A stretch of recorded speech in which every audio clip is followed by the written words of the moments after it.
আসসালামু আলাইকুম। ডাকবক্স থেকে আপনাদের সাথে আছি আমি অন্তঃসরী।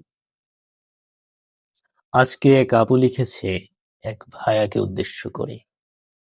আপুটির নাম হচ্ছে রূপা। প্রিয় শাকিল, আমাকে হয়তো আপনি চিনবেন না, জানবেনও না।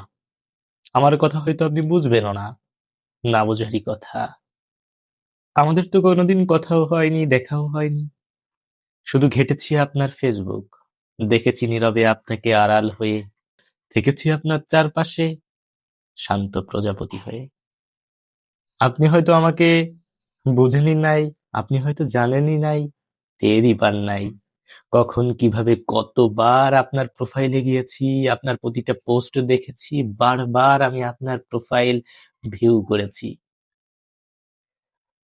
আপনি যখনই প্রোফাইল চেঞ্জ করতেন, আমি দ্রুততার সাথে সেখানে চলে যেতাম।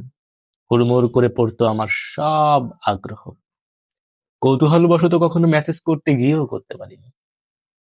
কি নাকি সংকোচ দ্বিধা আমাকে ঘিরে ধরেছে, তার ব্যাখ্যা করার উপায় নাই। নানান জট এসে আমার চারপাশে ঘিরে ধরেছে। আপনাকে মেসেজ দিতে গিয়েও বারবার আমার হাত কেঁপে উঠেছে।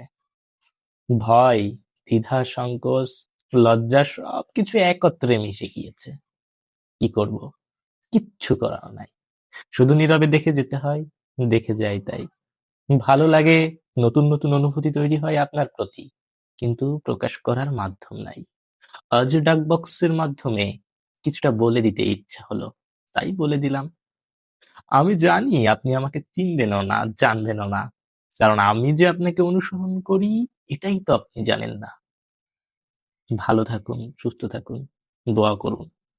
প্রিয় আপনার অজানা অচেনা রূপা।